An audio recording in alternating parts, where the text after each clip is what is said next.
welcome to this home edition of Behind the Headlines. And in this program today, we will be discussing, is China responsible for the global pandemic, Covid-19?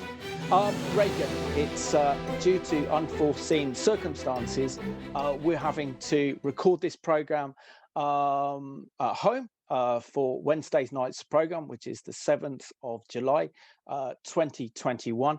But we also have to ask the big question, really, is that in light of the fact that England are playing Denmark in the semi-finals of Euro 2020, I don't know how much of an audience we would get for the program anyway if we were doing it live.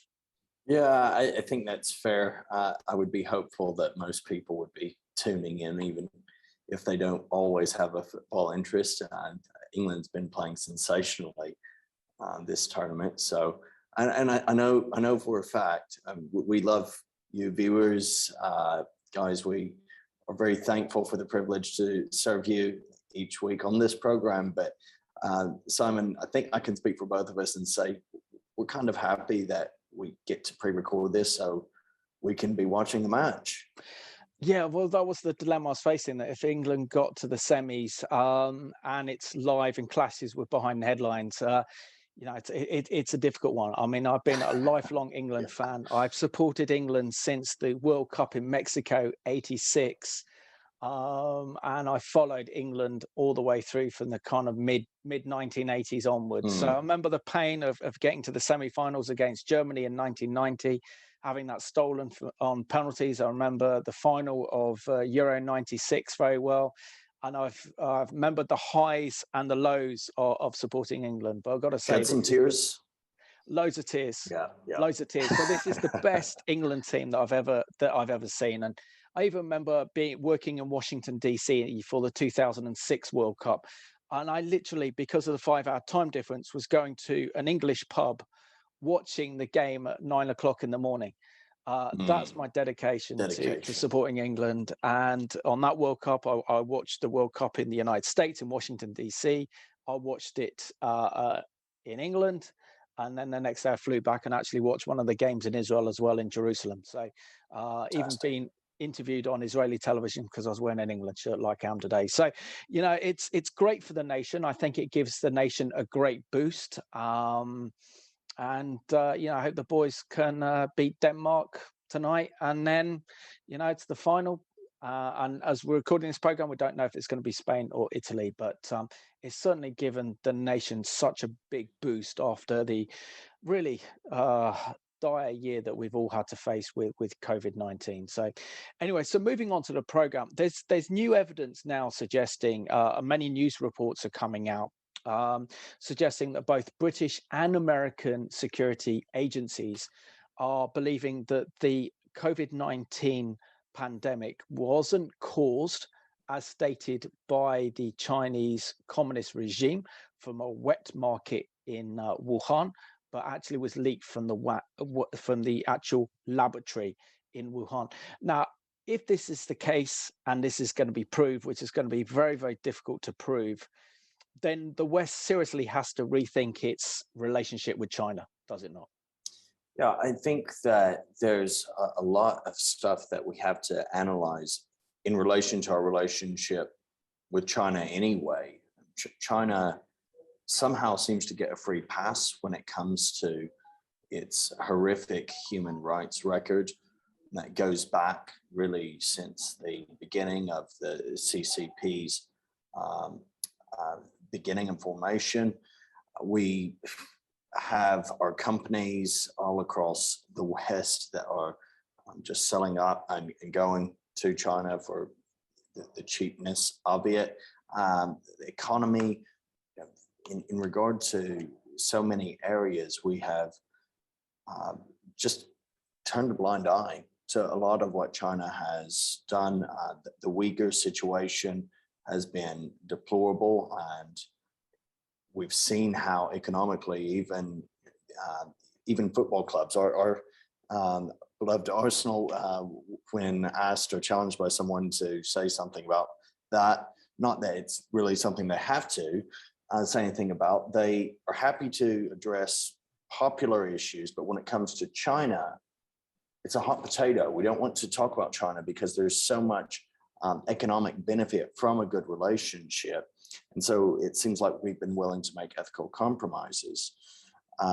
If we go all the way back to the beginning of this pandemic, I remember around New Year's Day, looking at BBC and seeing a headline on the website saying that there was this pneumonia-like virus that was seeing a spike of infections in Wuhan. And I just kind of scrolled through and thought, oh, wow, that sounds scary. It sounds interesting. But, you know, it's not going to be anything more than this H1N1 stuff that we had a few years ago. Then it became very clear that this was a spiraling situation. Began to hear about different theories and stuff that were out there as to where it came from. The common one was that there was zoonotic transfer through, that's basically cross-species transfer of a virus that was believed to have occurred from the Wuhan wet market. I admit, Simon, at the time I looked at it and I thought, okay, this is weird because new virus, they're calling, you know, a coronavirus, COVID-19 became the designator. I felt, well, people have been going to these wet markets for millennia. This is not new. Is it really coming from there? So I was skeptical about this from the beginning, and I know that if we go back as well, it's obvious that senior Trump administration officials, Trump himself, Secretary of State Mike Pompeo, they all expressed that they had solid evidence for this coming from a leak in Wuhan, the laboratory there. Absolutely.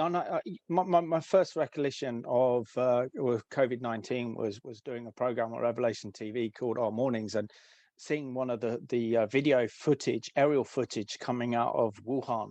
This was back in January 2019, and the whole city was in lockdown, and they had these kind of aerial drone footage of the city. It was like a ghost city. But never in my imagination did I think that this virus would actually come here, let alone be responsible for killing nearly 5 million people around the globe. And the question is this virus, has it been weaponized?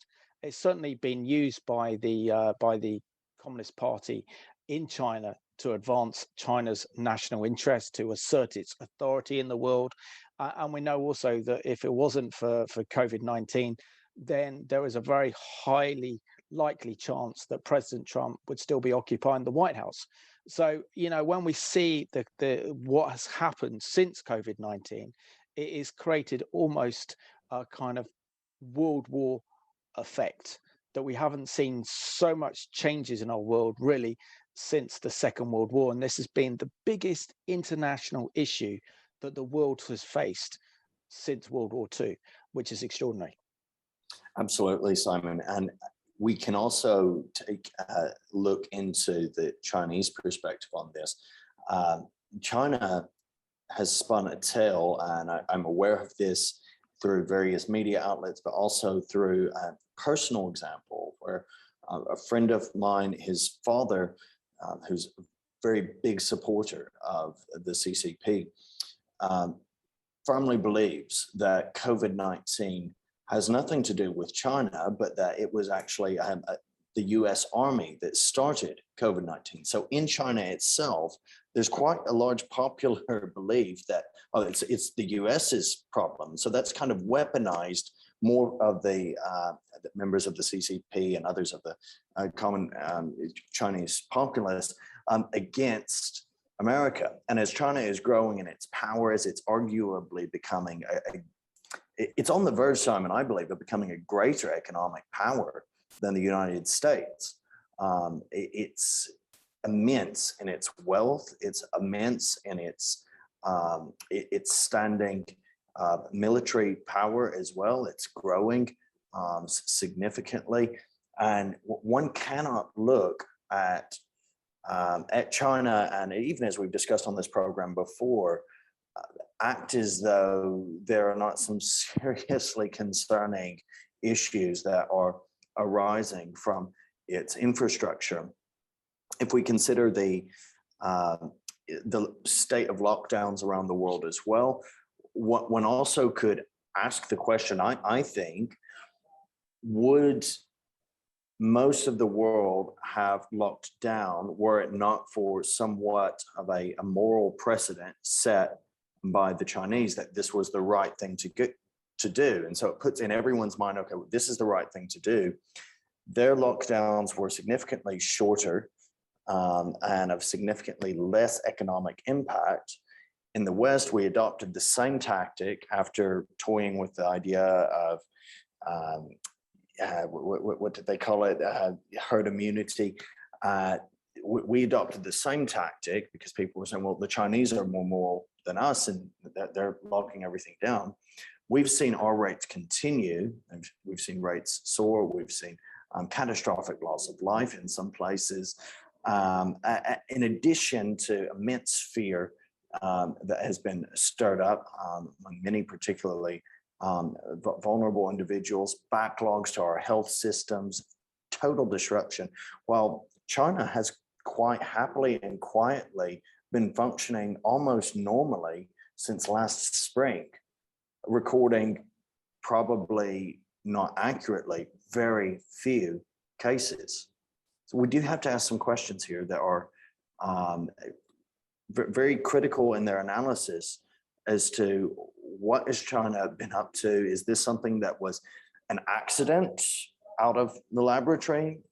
Could be, but I think it is fair to ask, was it on purpose? Is there a degree to which this has actually benefited China in some way, economically and politically?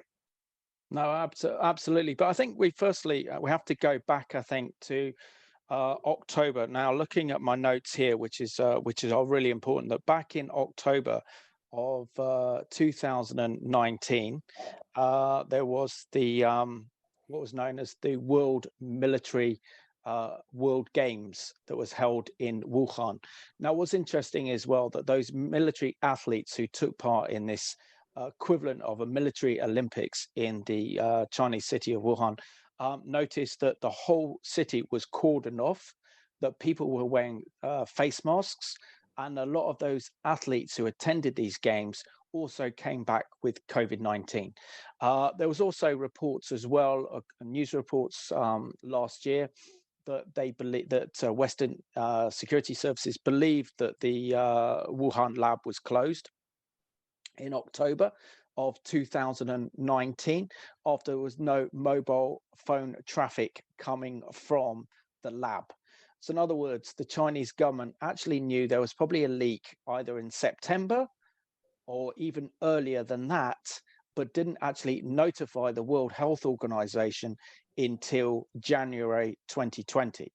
So we're looking at possibly 4 or 5 months that the Chinese government knew what was going on, but instead of shutting China down as they should have done, what they did is they opened up China, allowed Chinese citizens to fly around the world to spread the virus. Now, it's going to be very difficult for any Western government to prove that China was responsible for COVID-19 because they've closed ranks. It's a totalitarian regime. Anyone who speaks up or knows something is going to have their life threatened. And already there was an exclusive news story in The Sun this week that actually said that the Communist Party of China is looking to hunt down scientists who worked at the COVID-19 lab, the Wuhan lab, and execute them. Now, I think that's for 2 reasons. One, to make sure that they don't say anything that would incriminate the Chinese. But also, I think this is another message saying to the West, you're never going to know the truth. Now, this is extremely, extremely dangerous behavior. And the West need to wake up to realize the threat that China poses, particularly if they are responsible for this COVID-19. This means that this is a direct challenge to President Biden, to Boris Johnson, and to the G7 and the West, to come up with a solution to actually punish China heavily for this, because there's a danger they could be developing something even worse than COVID-19 to inflict upon the world. Deeply concerning. The problem is that for over a year, the authorities in China stonewalled the WHO from investigating properly whether or not there was potential for a lab leak. Evidence that has probably been destroyed, if there was any evidence, and as you said, there's the very real possibility, perhaps probability, that some of the people there have been or are being hunted down to be executed. Sir Richard Dearlove, the former head of MI6, he headed up the Secret Intelligence Service between 1999 and 2004, was warned that it would be difficult to prove that the Wuhan Institute of Virology was working on gain of function experiments to make natural coronavirus more deadly to humans. Sir Richard said it was possible that scientists who wanted to speak out about the experiments had been silenced. The People's Republic of China, he said, is a pretty terrifying regime and does some things we consider unacceptable and extreme in silencing opposition to the official line of the government. I think we can say it goes beyond what we consider to be unacceptable. It is 100% unacceptable and a breach of human rights to be silencing people, not hunting them down just because they might be whistleblowers on that. Now, Sir Richard has also said in an inquiry into whether the virus leaked from a lab should not be left to the World Health Organization, criticized themselves for failing to look rigorously into the issue. He said the WHO looks like a lost cause, and that should not be the agency to deliver material which gives us a clear understanding of what happened. The WHO report was farcical, and it's clear now they're losing control of the narrative. And as we've already said, this is no longer something that was paraded as a Trumpian coronavirus conspiracy theory by all manner of media outlets going back to January and February of 2020. We're now seeing people who even the left consider credible. You've said President Biden has himself indicated very strongly that this is something that needs to be urgently looked into and addressed and dealt with. But even going back to last year, there were reports, there was even a study conducted by Chinese researchers out of the National Science Foundation of China, who themselves indicated the probability of the virus being developed in and escaping in some way or another the lab there in Wuhan. Interestingly, those researchers withdrew their findings and their report only within weeks around May of last year. So let's have a look now at this excellent CBN news report, whereby the former Secretary of State, Mike Pompeo, is being interviewed, in which he is indicating that China is responsible for COVID-19. When the coronavirus first took off, then Secretary of State Mike Pompeo immediately suspected that the virus may have come from a Wuhan lab instead of a wet market.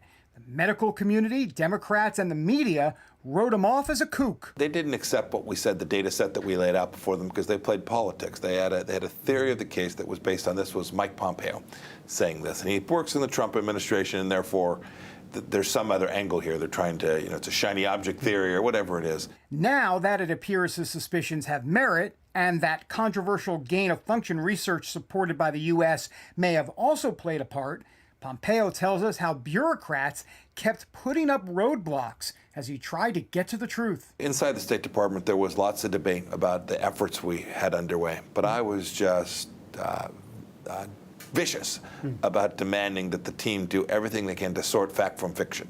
If it leads to a conclusion that's not the one that we think it is, great. We just want to get to the conclusion. Yeah. And so, but there was enormous resistance. We ran over the resistance as best we could, both from inside the State Department and from NIH and other places, people who didn't want to talk about the fact that there had been grants to the WIV. While that was then, the former secretary hasn't stopped trying to right wrongs. That includes tackling issues like the assault on religious freedom here at home. We saw it during the virus, churches that couldn't gather, pastors that couldn't bring their flock to a place while you had all kinds of other craziness going on, protests in the streets that were acceptable.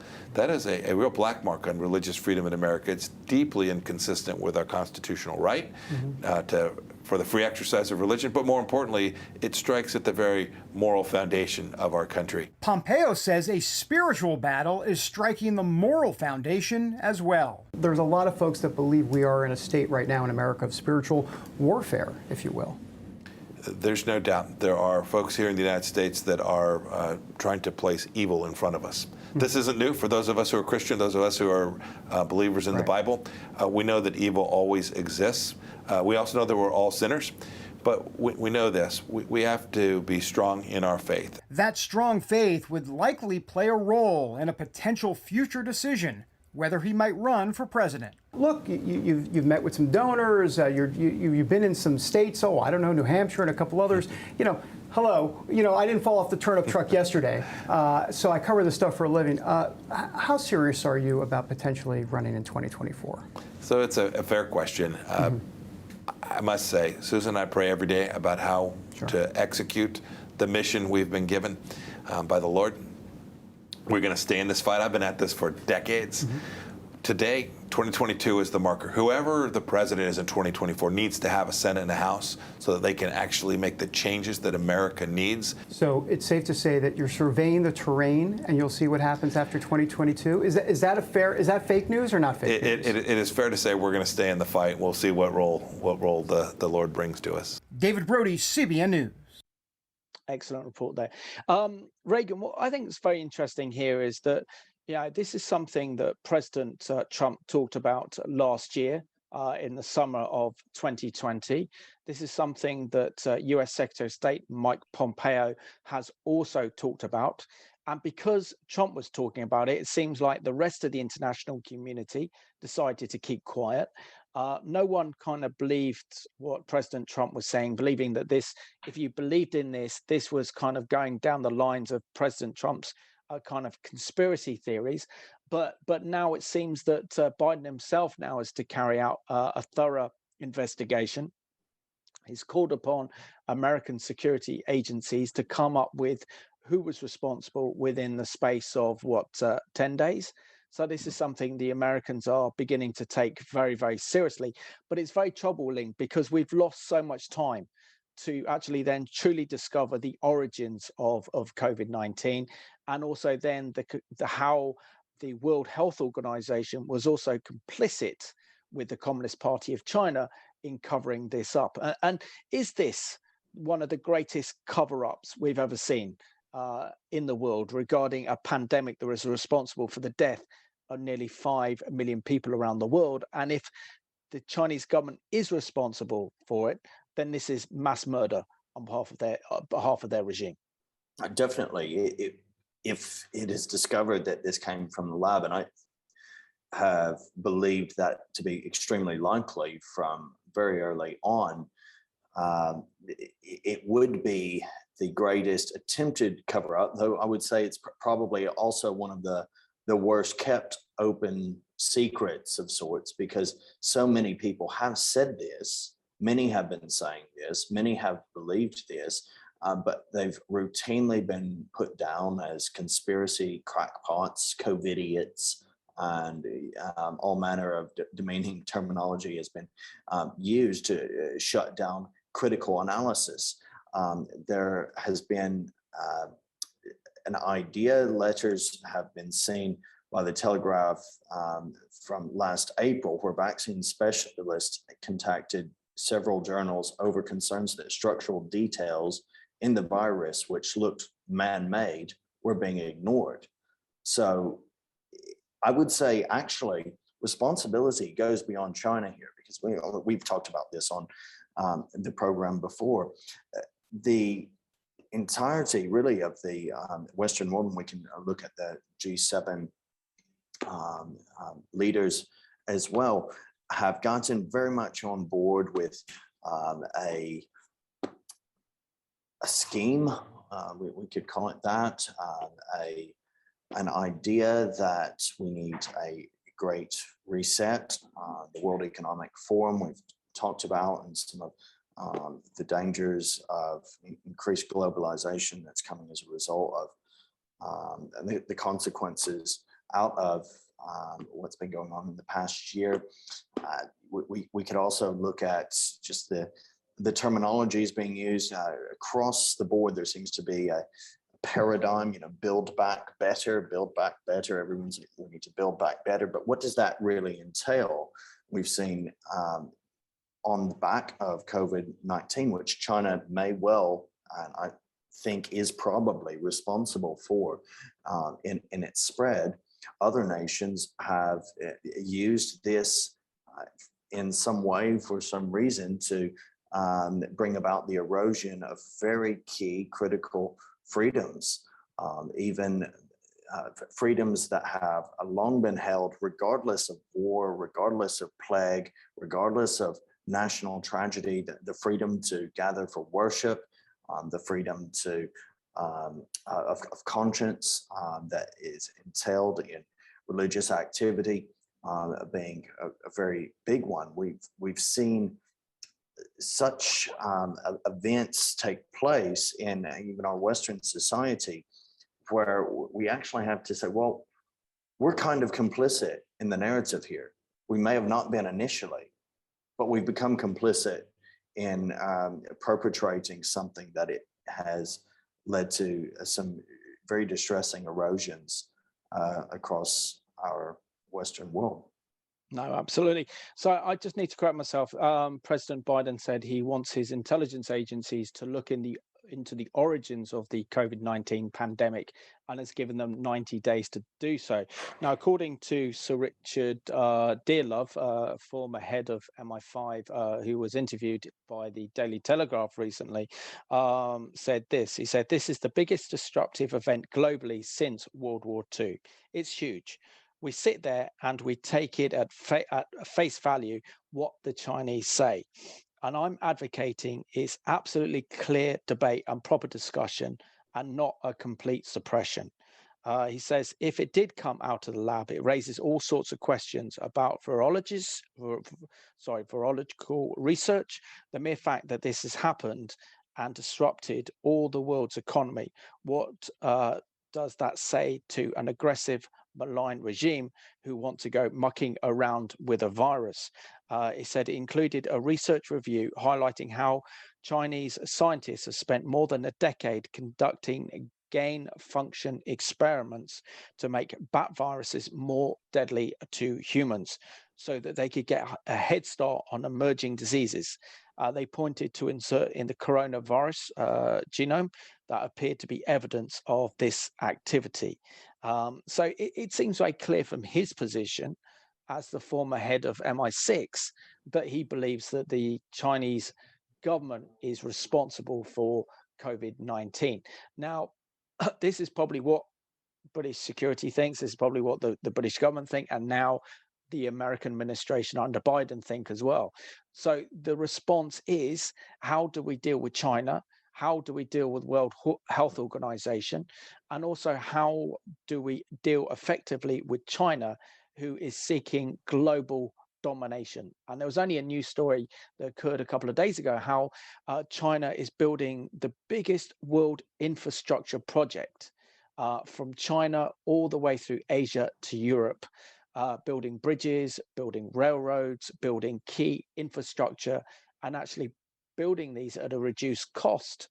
And there is a danger that many actually think that this is like a Trojan horse, and that the Chinese will use this to take military advantage and subdue states right across Asia, all the way into Europe. And at the moment, they are saying that the government of one next to Croatia, as you'll come to Montenegro, for example, can't afford to pay the bills. So now the Chinese are demanding, well, you give us the land instead.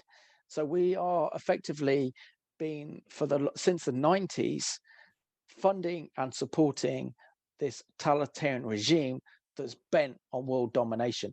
And I think it's time that our Western leaders woke up to the serious threat that China poses, not only to its own people, but to the entire planet.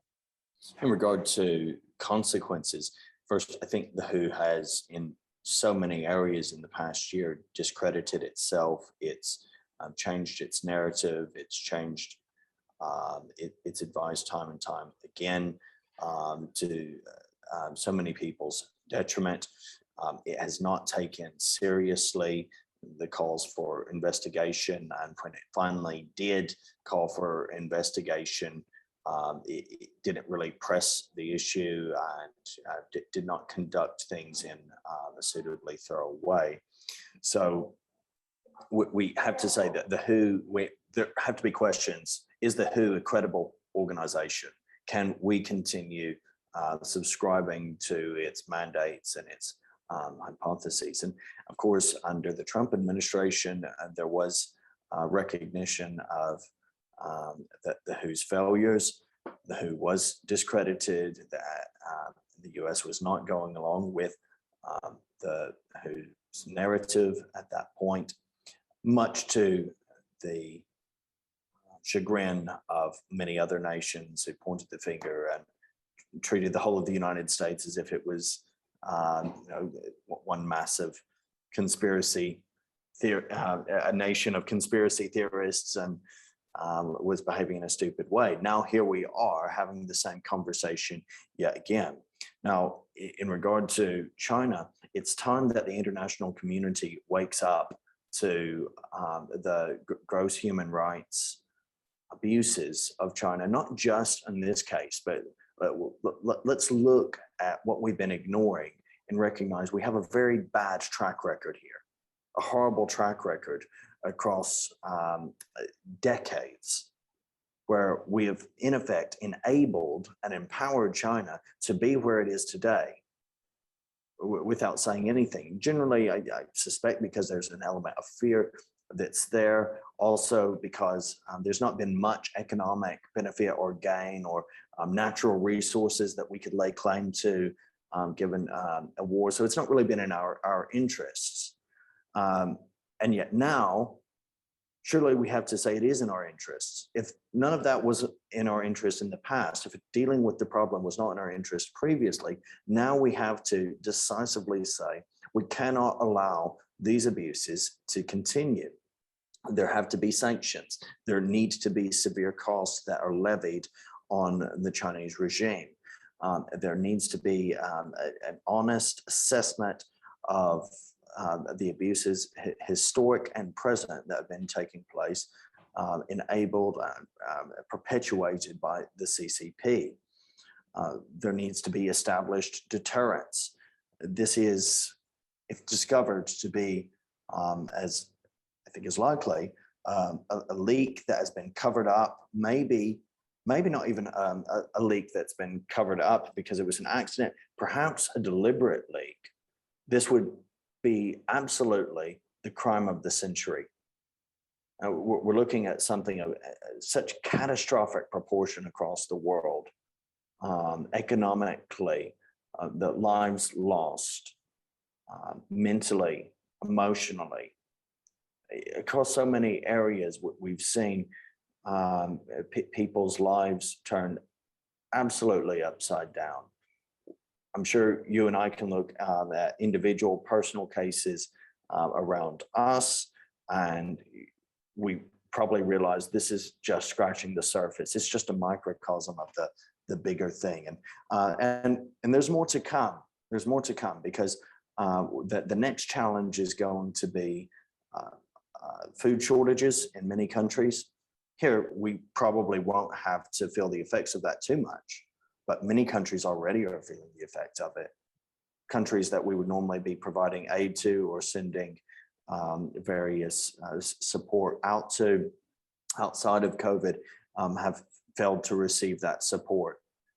There will be children who will starve because of famine that has occurred because of lack of resource in the past year. Yeah. So what do we do?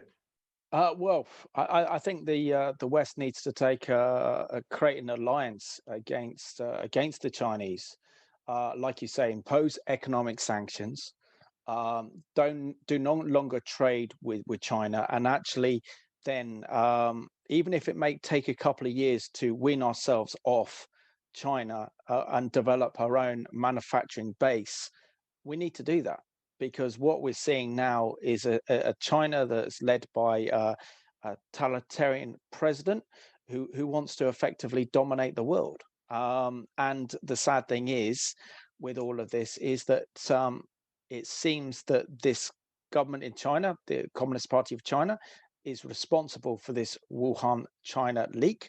But also, not only that, but they've been using COVID-19 and weaponizing it.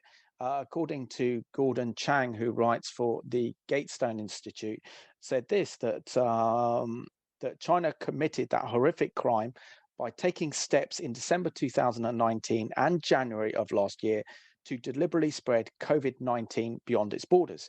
He says that the international community must now impose the most severe cost on the Chinese regime, among other things, to establish deterrence. Why?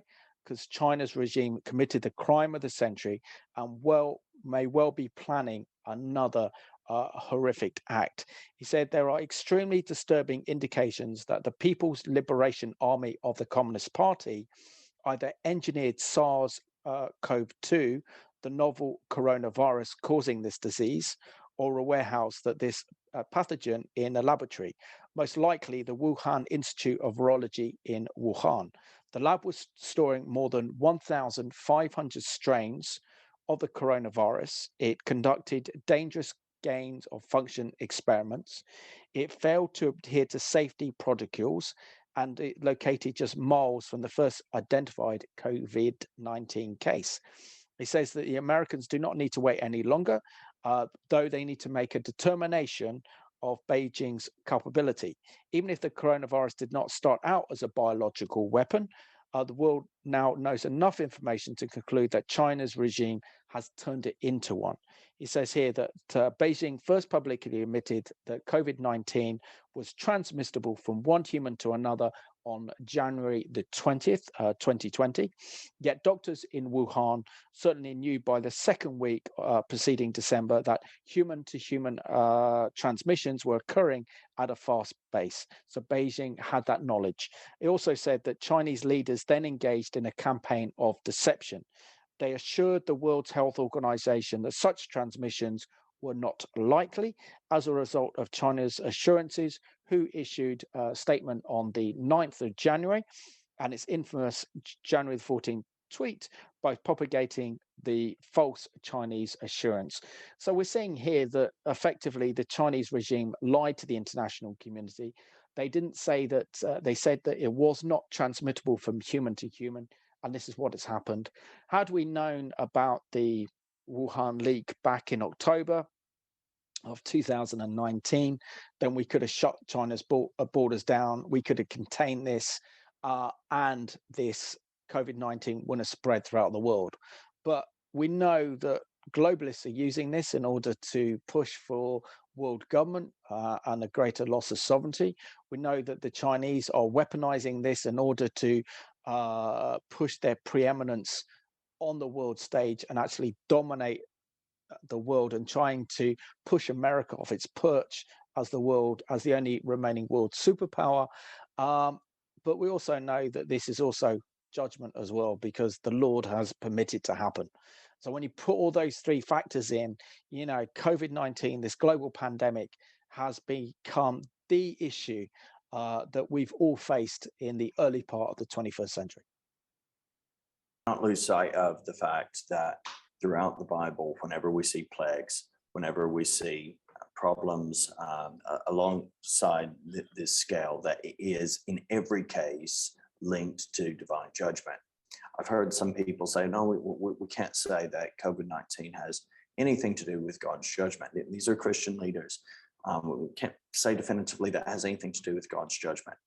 And yet I really struggle with that, because biblically speaking, that's what we see. When we see there's a plague, when we see there's pestilence, when we see there's something on such a pandemic scale, it is linked to God's judgment.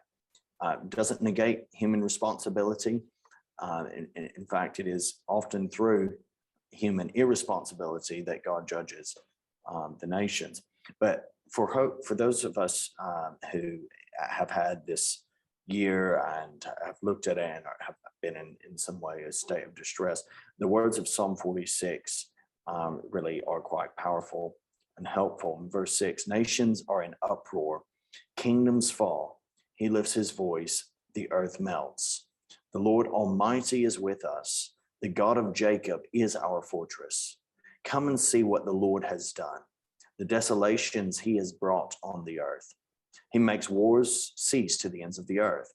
He breaks the bow and shatters the spear. He burns the shields with fire. He says, be still and know that I am God.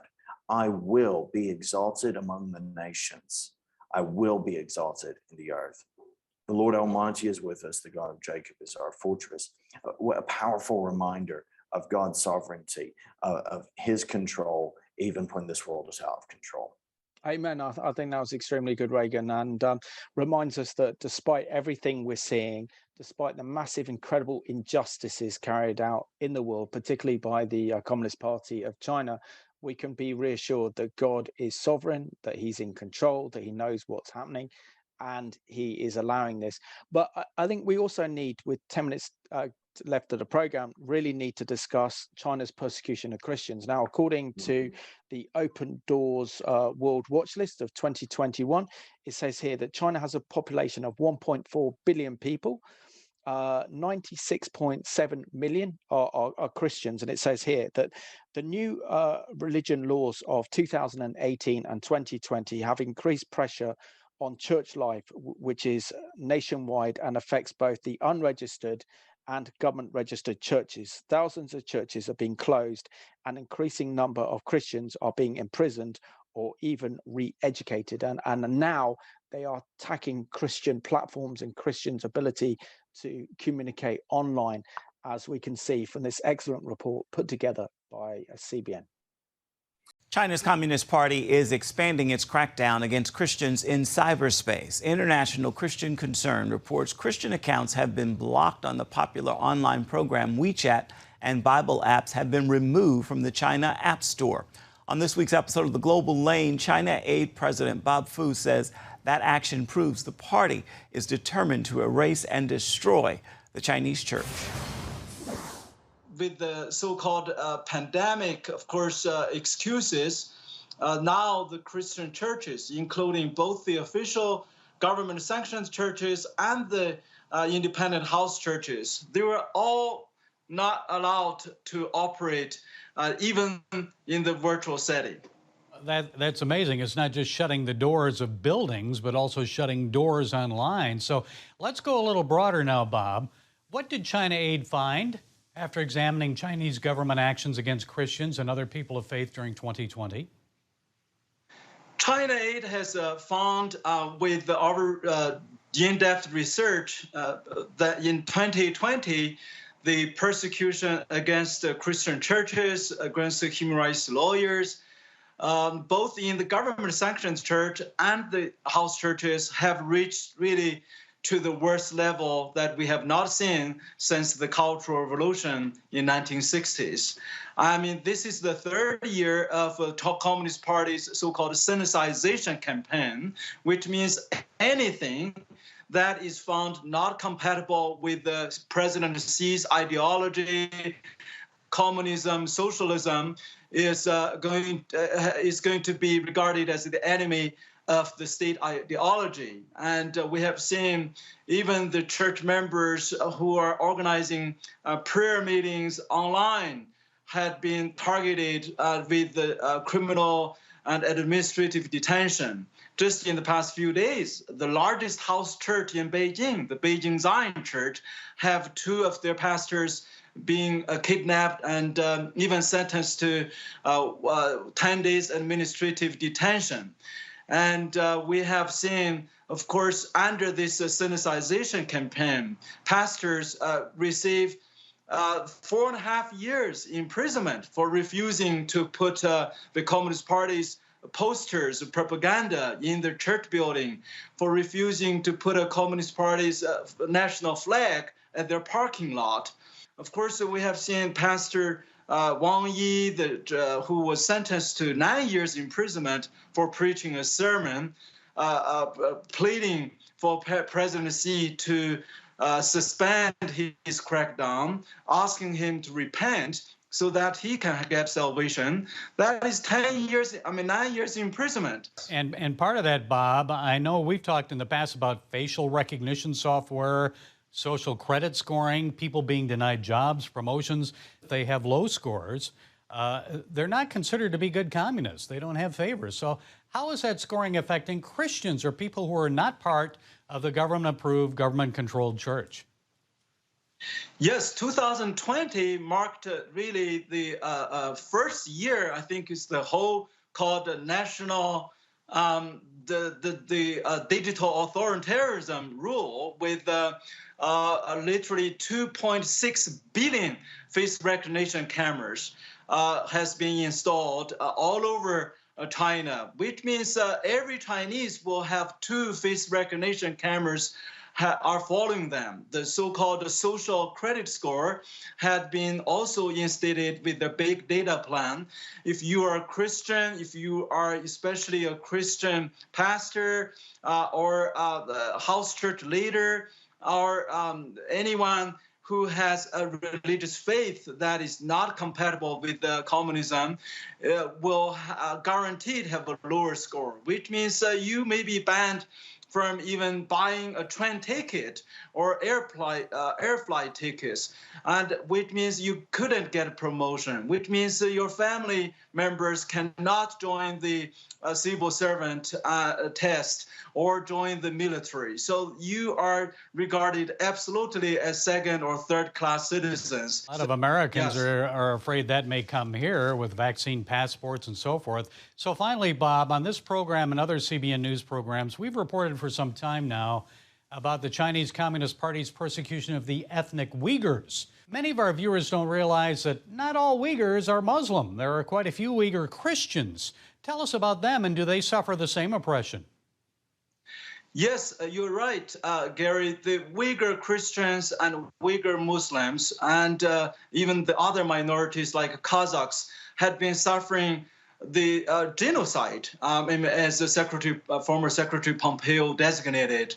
Between 1 to 3 million of them are still in the concentration camp. China Aid just rescued a Kazakh family. The mother suffered at least 16 months in the concentration camp. She herself was abused, and also she was eyewitness, seeing a systematic government-organized forced prostitution. How can we, with a good conscience, deal with a government committing such a grave genocide and a crime against humanity, and yet we're still treating this as business as usual, like these American companies are doing in China? So it's a time to have a wake-up call. Regan, what's happening to the Uyghurs? What's happening to the Christians in China is absolutely horrific. And yet what we're seeing is these big, massive international corporations are basing their plants and their factories in China and ignoring the hideous human rights abuses that are taking place in China, particularly now as this week that the Communist Party of China is celebrating the 100th anniversary of the formation of the Chinese Communist Party. Now, absolutely, Simon. I think the issue with persecution of Christians in China has continued for a significant length of time, again, decades. The fundamental ideology behind the CCP is atheistic, right from its inception it's been very anti any religion, and yet it's elevated, whether it was Chairman Mao or whether it is the current chairman Xi Jinping. It's elevated these men to a godlike status. And so for many people, the chairman is God and has a supernatural power and a grip on the people who are under him. At the same time, I've been to China and have seen underground churches and have seen state approved churches. And tragically, you may have seen a report recently where the state approved churches, they were actually celebrating the anniversary of the CCP. And I mean, this headline was just a jarring reminder that the state-sponsored church is essentially an apostate church. I mean, my experience of it on the occasion I was there, you have a whole wall that is lined with billboards behind glass stating the rules that they must abide by. There are certain rules that they have to abide by, government regulations for the churches, how they should function, how they should meet, what they can and what they cannot do. They're governed more by the rules of man than they are the laws of God. And it's tragic. Many people say we can go through and we can still remain faithful, but my experience, my understanding of the rules that were levied on the state-sponsored churches is that it is almost impossible to live a faithful Christian life and to be a faithful Bible-believing Christian church and to be a state-sponsored church. You're essentially having the seal of approval of the Communist Party and all of its abuses behind it. And so at the same time, we have to be regularly praying for those who are in underground situations, who are continuing to gather, continuing to meet, continuing to be faithful, continuing to live as they are called to, despite facing horrendous human rights abuses. Now, what was interesting is been a very interesting article this week, actually, in the Sunday Times by Matthew Said, who says the frowning and complacent the West has erased China's path to power. And he puts as a conclusion here, with many friends in China whose lives have been menaced by the CCP, I have long been astounded by Western complacency. But it's noteworthy that in a rare interview before his death, Nixon perceived what he had said in train, acknowledging that we may have created a Frankenstein. The CCP, which celebrated its 100th birthday this week, faces challenges of its own, but left unchecked, this Frankenstein soon could become the greatest power the world has known and will only ourselves to blame. With about less than 5 minutes of the program, Regan, I think it's imperative, isn't it, that as Christians we should wake up to the danger posed by the Communist Party of China, its regime, but also to look to the plight of Christian persecution in that country and the plight of also the Uyghurs as well, that are put in concentration camps and treated appallingly. Yes, it's time that we wake up to this ongoing crisis and that we encourage others to as well. The situation with the Uyghurs are actually culturally Muslim, but there is a growing number of Christians as well among them. They are routinely ostracized and cut off from the normal population of China just because of their slightly different ethnicity. And this is a tragedy. It has to be highlighted across the board. If you pretty much believe anything that goes against the CCP, you could very well find yourself in danger of imprisonment. You could find yourself in danger of being shipped off to one of the concentration camps. I mean, these are things, Simon, that we find very easy to condemn when it comes to the losers of a war. And we look at the crimes of Japan in World War II, the crimes of Germany in World War II, and we find it very, very easy to condemn.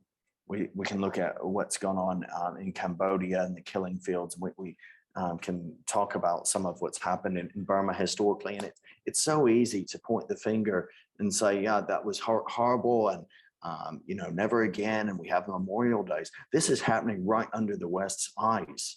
It's happening right under. It's right there, and we have done nothing. I mean, in one way, it shouldn't come as a surprise because the Soviet Union, following World War II, the Soviet Union saw catastrophic loss of life.